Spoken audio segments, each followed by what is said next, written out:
Bonjour à tous, j'espère que vous allez bien, je suis ravie de vous retrouver aujourd'hui. Alors cette vidéo s'adresse à vous, si vous êtes poisson, si vous êtes ascendant poisson, ou si vous avez votre signe lunaire en poisson.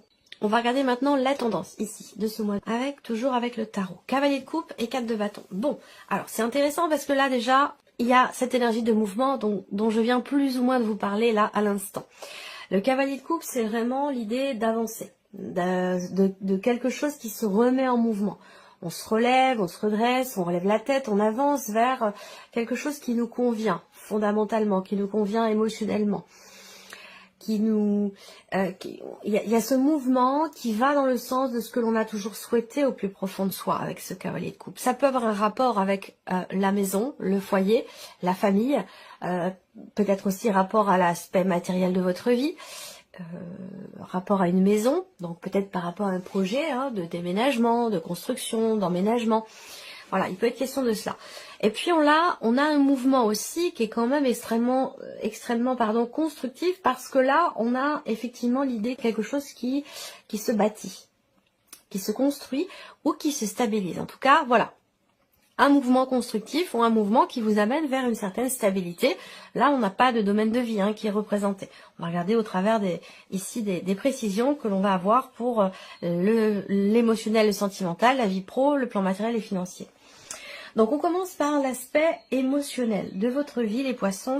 Je vais commencer par parler des personnes qui sont en couple ou qui sont ou qui ont quelqu'un dans leur cœur avec qui il y a quand même une notion d'échange, de conversation, de discussion. Donc là, il peut y avoir des petits tracas, du stress, des appréhensions et peut-être aussi une notion de peur ici. Alors pour certains d'entre vous, cette appréhension, elle peut concerner le fait de s'engager, le fait de s'investir peut-être davantage vis-à-vis d'une personne.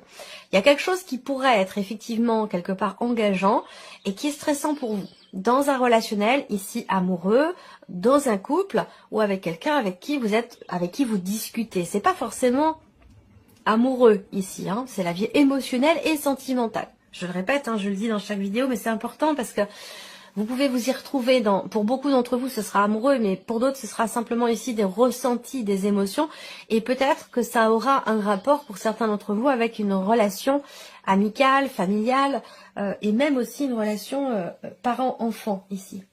Qui est souvent, ces relations-là, bien entendu, sont souvent très investies émotionnellement. Il peut y avoir un manque ou une perte de communication, soit avec l'un de vos enfants, soit dans un relationnel de famille, dans une fratrie entre frères et sœurs, soit c'est dans le couple ici. Quelque chose qui manque ou quelque chose qui est perdu dans la relation. Et il va être question ici d'aller chercher une confiance qui à un moment donné peut-être est perdue dans cette relation qui est importante pour vous ou dans votre couple. Ce qu'on peut voir, c'est que là, à un moment donné, il y a une frustration, il y a un agacement, il y a un énervement. Peut-être que c'est lié à quelque chose qui est exprimé ou justement lié à quelque chose qui est refoulé ou n'est pas exprimé. Vous voyez, donc là, on a quelque chose de problématique de toute façon ici en termes de communication. Soit il y a une perte de communication ou un manque de communication dans une relation ou dans le couple. Soit ici, c'est à contrario quelque chose qui est découvert ou qui est exprimé et qui génère un agacement, une colère, une frustration. Il va être question vraiment de s'investir peut-être davantage. L'ours quand même qui arrive après les souris est plutôt de bon augure. On va voir avec le tarot ce qui ressort pour pouvoir mettre un petit peu ces énergies-là en corrélation ici, le tarot, le Lenormand. Il y aura certainement à un moment donné une discussion très importante. Soit c'est cette discussion très importante qui va générer une tension peut-être intérieure ou un conflit, ou de l'énervement, soit ici, mais justement, c'est une conversation importante qui pourrait permettre de s'investir autrement, différemment dans la relation, pour essayer peut-être ici de combler un manque. Alors, le 8 de coupe. Bon, le 8 de coupe avec le tarot va faire état d'un changement certainement important parce que c'est une carte qui indique que on quitte quelque chose. Alors c'est pas forcément une séparation, bien sûr, ici, il peut s'agir d'une séparation pour certains d'entre vous, d'un couple. Et si c'est le cas, je ne vous apprends rien parce que ça me parle d'une relation quand même qui s'effrite déjà depuis un certain temps. Voilà. et que peut-être que vous restez en couple principalement rapport aux enfants, rapport au fait d'assumer un rôle de parentalité.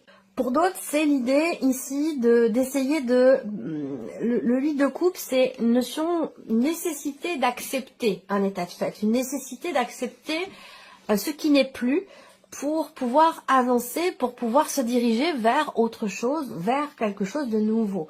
Donc cette énergie-là, effectivement, c'est une énergie de départ. On quitte quelque chose, donc on quitte une personne, on quitte une situation, on quitte aussi une manière d'être, une manière de ressentir les choses, un espace émotionnel, une situation, quelque chose qui de toute façon n'a plus lieu d'être dans votre vie ou qui ne vous satisfait plus. Donc il y a cette énergie-là ici et peut-être qu'il va être question d'une discussion, d'une conversation rapport à cette notion d'acceptation, cette notion de départ. Ensuite, on a le 7 de denier. Donc là, cette énergie-là, on voit qu'il y a beaucoup de stress, d'appréhension, de peur ou qu'il manque quelque chose à votre vie émotionnelle ou sentimentale ou dans un couple, dans une relation de couple.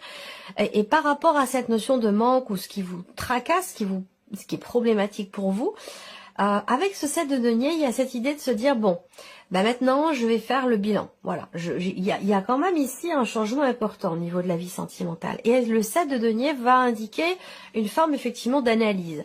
Qu'est-ce que j'ai fait pour moi-même, pour ma vie sentimentale, pour mon couple, pour cette relation? Qu'est-ce que j'ai fait? Qu'est-ce que j'ai investi? Qu'est-ce que j'ai donné? Et qu'est-ce que je n'ai pas donné? Parce qu'on voit que là, pour certains d'entre vous, particulièrement par rapport à la notion d'investissement dans la relation, on voit qu'il y a quelque chose qui est fragile ou qu'il y a quelque chose qui manque. Et que par rapport à ça, avec le 7 de denier, vous allez faire le point. Vous allez faire une sorte de bilan. Il y a de toute façon quelque chose à un moment donné qui va vous amener à vous arrêter et puis à vous dire, bon voilà, qu'est-ce que j'ai fait, qu'est-ce que j'ai donné, qu'est-ce que j'ai reçu. Quelque chose comme ça.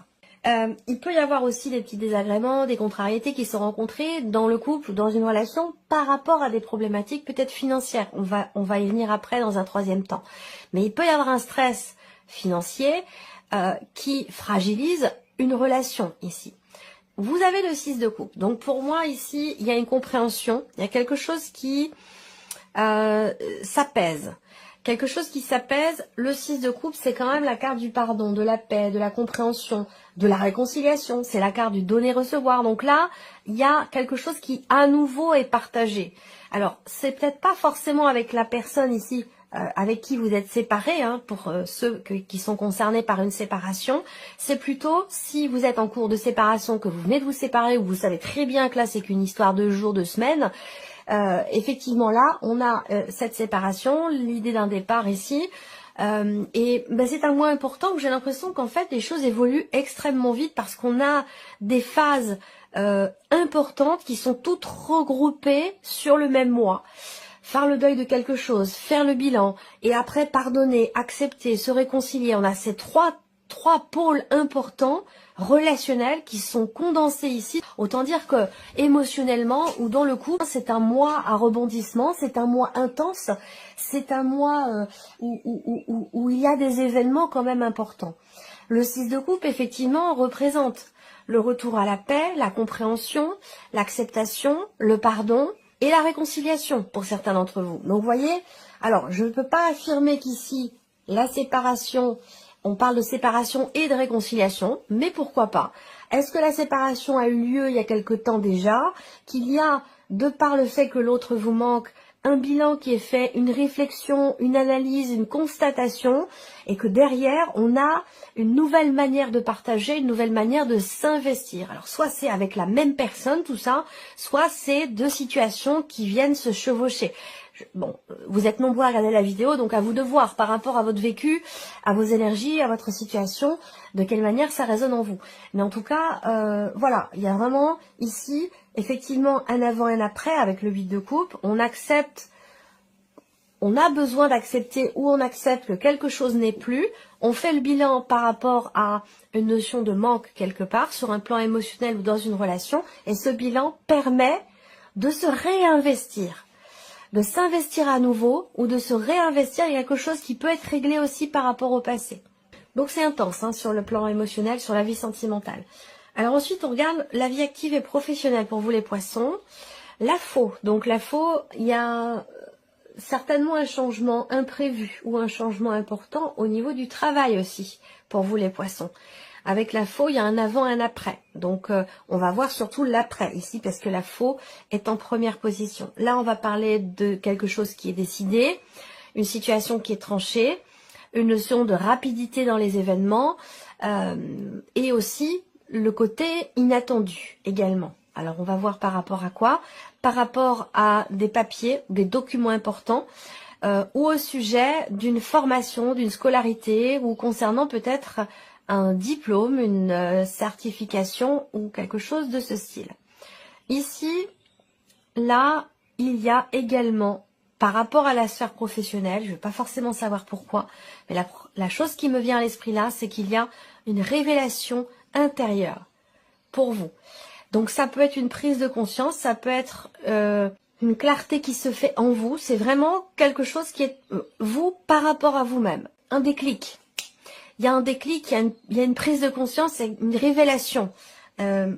Alors, est-ce que c'est au travers d'une possible formation? Parce que là, il peut s'agir effectivement d'une formation, d'une scolarité, d'un apprentissage, reprendre ses études, ça peut être aussi ça. En tout cas, voilà, quelque chose qui est compris, où il y a une forme de déclic ici. C'est vraiment vous par rapport à vous. Après, ici, il va être question, concernant la vie pro, de prendre une décision concernant... mais pas seul. Là, vous prenez pas une décision seule. Pour certains d'entre vous, vous la prenez en famille. Parce que là, on parle d'une décision professionnelle qui va avoir un impact sur une sphère familiale. Donc, il va s'agir de prendre des décisions en famille concernant peut-être la reprise, le fait de reprendre ses études ou le fait de se former à quelque chose. Pourquoi?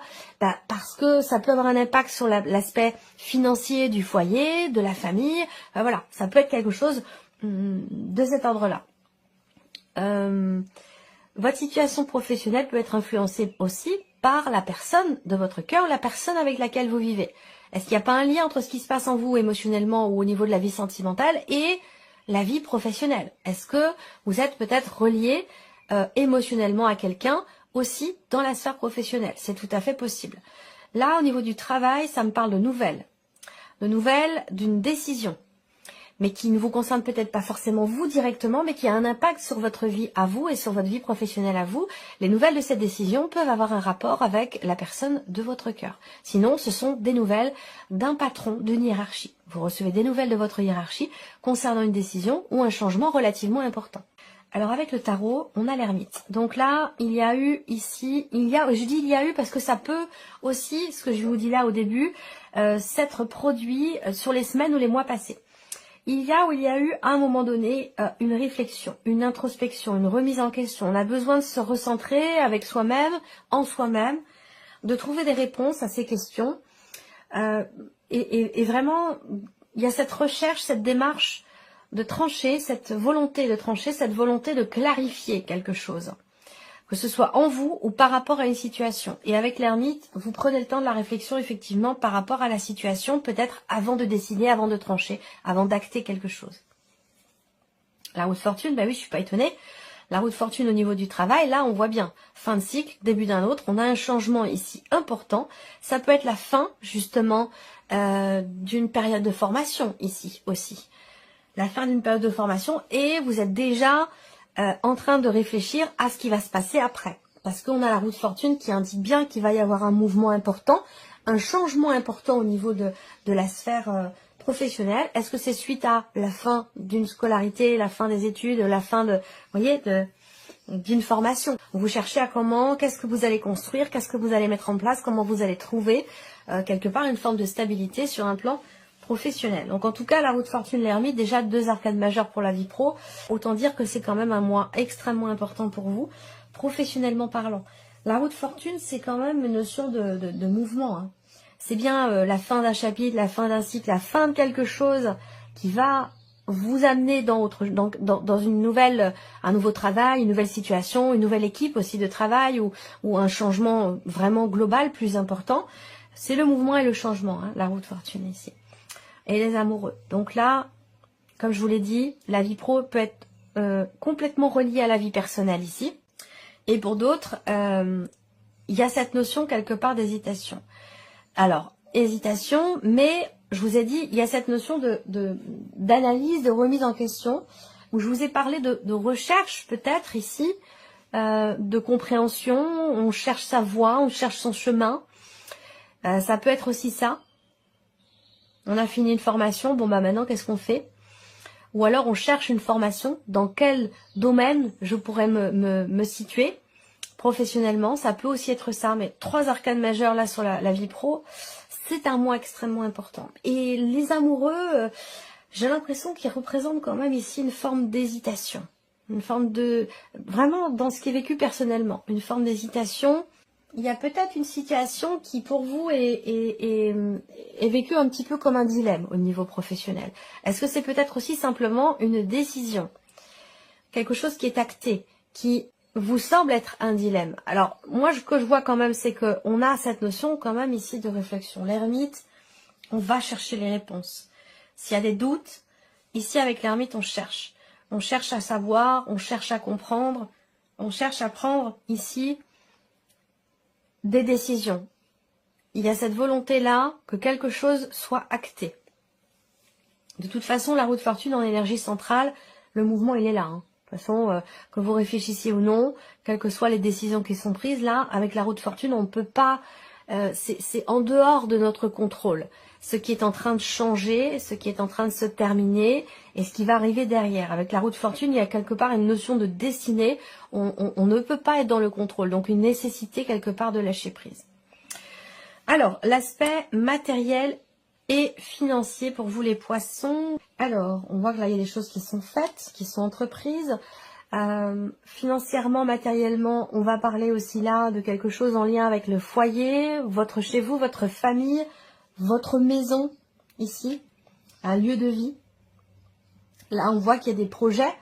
Il y a des projets pour vivre ensemble, des projets familiaux, projets vraiment pour le foyer, la famille, les enfants.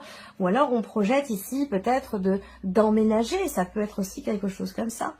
Le 9 de carreau. Alors le 9 de carreau ici va venir tout de suite ralentir un petit peu les choses. Je pense que là, on voit qu'il y a une projection, qu'il y a un rapport avec le foyer, la famille, mais avec le 9 de carreau, au niveau du matériel et au niveau financier en tout cas, il va y avoir des retards, il va y avoir des choses qui bloquent ou qui peuvent être retardées concernant des projets. Ensuite, matériel et financier, ici, on a un changement important. Alors, je vous ai dit tout à l'heure, le perso, la vie sentimentale peut être reliée à la vie professionnelle. Est-ce qu'on ne parle pas aussi peut-être beaucoup ici de la personne avec laquelle vous vivez, votre partenaire, votre mari, votre femme? Il y a un changement de situation et professionnel et financier pour cette personne. C'est qui change aussi la donne au niveau de votre foyer, que vous ayez d'ailleurs des enfants ou pas. Il y a quelque chose qui change fondamentalement ici par rapport à quelqu'un de proche de vous. Donc là, on peut parler là, pour cette personne, est-ce que c'est un arrêt maladie? Est-ce que c'est la fin d'une carrière, la fin d'un travail, un départ en retraite? Il y a quelque chose qui change au niveau financier pour vous. En tout cas, c'est un impact pour vous par rapport à quelqu'un qui semble être très très proche ici. Ça peut être un changement là aussi dans les finances, rapport au départ d'un enfant. C'est-à-dire que là, le budget n'est plus le même. On était 3, on se retrouve à 2. Il y a un changement important au niveau des finances. De toute façon, ici, on regarde avec le tarot. Voilà. Donc, un départ. Donc, je répète, il y a ici effectivement un départ qui change la donne matériellement, financièrement. Il y a quelque chose qui, vraiment, qui change, qui se transforme fondamentalement. Alors, soit c'est rapport à un départ en retraite, soit c'est rapport à un enfant, peut-être quelqu'un qui, dans votre foyer, qui s'en va, et du coup, les choses changent un petit peu. Là, on a ici le 5 de denier par rapport au matériel, au financier. Donc, le 5 de denier, c'est une carte où, surtout sur ce plan matériel et financier, c'est une carte qui fait que au niveau financier ou matériel, on a cette notion de manque, vraiment, qui est ressentie. Soit les finances sont un petit peu serrées. Il est question peut-être aussi simplement d'un voyage ou d'un départ. Est-ce que ce départ aura véritablement lieu?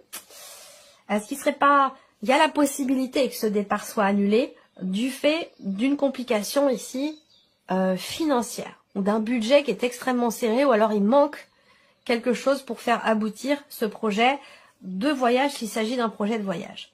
Alors, c'est peut-être par rapport à quelqu'un, du coup, qui est d'un signe d'air, quelqu'un qui est Gémeaux, Balance ou Verseau. Alors, le cavalier d'épée. Pour moi, vous allez recevoir des nouvelles. Vous allez recevoir des nouvelles. Le cavalier d'épée, c'est aussi toutes les démarches que l'on entreprend par Internet, de manière virtuelle. Donc, ça peut être sur les sites, des sites administratifs, le site de... Bon, voilà, je ne vais pas faire la liste de tous les sites possibles et imaginables, hein, mais on a ici des démarches qui sont entreprises de manière virtuelle. Beaucoup d'échanges, beaucoup de mails, beaucoup de communication virtuelle pour un changement de situation ou par rapport à la fin. La fin, est-ce qu'il est question ici de quelqu'un qui arrive en fin de droit? Voilà, et puis ben là, ça rend les choses compliquées financièrement. Et du coup, est-ce qu'il n'est pas question peut-être que cette personne parte ou voilà, il est question de tout ça ici, hein, sur un plan matériel et financier. Il est question de gérer la situation, de régler quelque chose. Alors, la surprise et l'inattendu pour vous les poissons. Qu'est-ce qu'on a ici? L'enfant. Donc, surprise inattendue, ça peut venir ou être en rapport avec l'un de vos enfants, quelqu'un de jeune, plus jeune que vous, ou quelqu'un avec qui vous avez une différence d'âge. Surprise inattendue peut concerner aussi un projet. Donc là, vous allez recevoir des nouvelles, vous allez recevoir la confirmation de quelque chose pour un projet ou concernant peut-être l'un de vos enfants. On a une notion de succès. Donc là, l'un de vos enfants vous écrit, vous envoie un texto, vous envoie un mail, vous indiquant ici une notion de déblocage ou le succès. Une notion de réussite et de succès pour cette personne qui est peut-être plus jeune que vous, avec qui vous avez une différence d'âge ou par rapport à l'un de vos enfants. Si on parle d'un projet ici, surprise inattendue, eh bien il y a de très très bonnes nouvelles qui vont arriver à vous concernant ici ce projet. Des bonnes nouvelles aussi qui arrivent, une confirmation concernant des démarches que vous avez entreprises là sur les semaines ou sur les mois passés. Alors avec le tarot, donc on a toujours cette jeune personne ici, toujours d'un signe d'air, donc quelqu'un qui est Verseau, Balance ou Gémeaux. Ça se rejoint, hein, ici. Toujours cette jeune personne ici, quelqu'un effectivement d'assez jeune. On va parler aussi là de projet, d'un début de quelque chose. Hein. Le tarot vient confirmer tout ce que je viens de vous dire ici avec le Lenormand. Et bien sûr ici, des nouvelles. Hein. Soit vous donnez des nouvelles, soit vous recevez un message ou des nouvelles. Confirmation ici. Il y a un rapport parent-enfant là peut-être. Hein. Il y a un rapport papa, il y a un rapport parent-enfant ici. Un rapport... Je dirais pas un rapport de force, mais il y a quelqu'un quand même là qui est assez imposant et qui, c'est pas négatif, hein, mais qui a le dessus, si vous voulez. Il y a une figure d'autorité ou une figure de parentalité qui est ici. Donc soit c'est vous, le parent, soit vous êtes l'enfant, mais en tout cas il y a une notion de confirmation par rapport à une figure d'autorité ou une figure de parentalité. Rapport ici, rapport parent-enfant, quelque chose qui est confirmé, qui est positif, hein, avec l'énergie de la clé. Et le 3 de denier. Ok. Donc là, c'est comme si, je vous ai parlé de démarche tout à l'heure, donc c'est comme s'il y avait effectivement une démarche qui est constructive ici. Ou des démarches qui ont été entreprises et qui vont aboutir. Voilà. Soit dans un projet, soit par rapport à relationnel parent-enfant, par rapport à tout ce que je vous ai présenté ici sur le plan matériel et financier. Voilà pour vous, amis poissons. Ici, je termine quand même là, parce que ça peut avoir un rapport avec quelque chose qui change vis-à-vis d'un patron, où j'ai parlé d'une décision ici. Une décision, une révélation, quelque chose qui était changé. Il y a une interaction ici par rapport au patron. Patron ou patronne, hein, peu importe, hein, mais par rapport à la hiérarchie ici. Et la hiérarchie ressort là, donc il y a quelque chose qui va vous être confirmé, qui est quand même ici positif, puisqu'on a l'énergie de la clé. C'est un rapport avec, ça concerne un travail d'équipe, ou ça concerne une équipe de travail. Voilà. Donc voilà, j'ai fini. Voilà pour vous, amis poissons. J'espère que cette vidéo vous a plu, que ce tirage résonne en vous. En tout cas, je vous remercie de votre présence, de votre fidélité. Merci pour tous vos messages. Puis on se retrouve très bientôt pour les prochaines vidéos.